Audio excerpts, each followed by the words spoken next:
مرحبا بكم جميعا في قناتكم. قبل ما نبداو ما تنسوش تشتركوا في القناة وتفعلوا الجرس باش يوصلكم كل جديد، وإلى عجبكم المحتوى خلوا لنا واحد لايك وبارطاجيو الفيديو مع أصدقائكم باش تكبر اللمة. يلا دابا ندخلوا مباشرة في التفاصيل. بداية الموضوع. لا محترفة مش بكونسيان، هذه جاية داخلة تحقير لي زاناليزم عند الناس خير.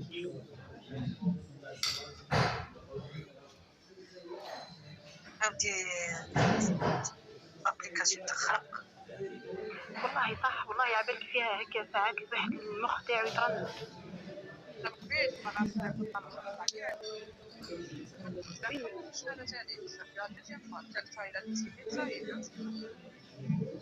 اي والله في حوايج هكا صح يقلقوا، بدات الواحد نحي كلشي من التليفون، نخلي غير لي زابيل نحكي هكا مع الفامي القراب صاي.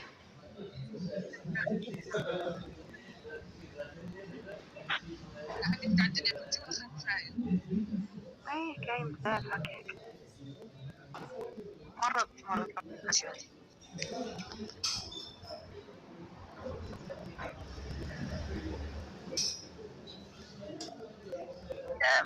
مرض فيها غشية بنتي.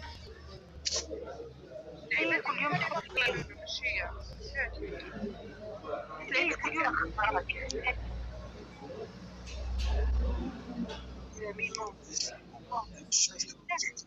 حتى هذه اللي قاعده تطلب اموركم هيك حطت اللي راهي محتاجه كما قال المريض وعملنا بحاله نورمال، حتى الواحد كيعاونو ما كاين حتى مشكل، بصح هي دخلتها طبا تحت وراهي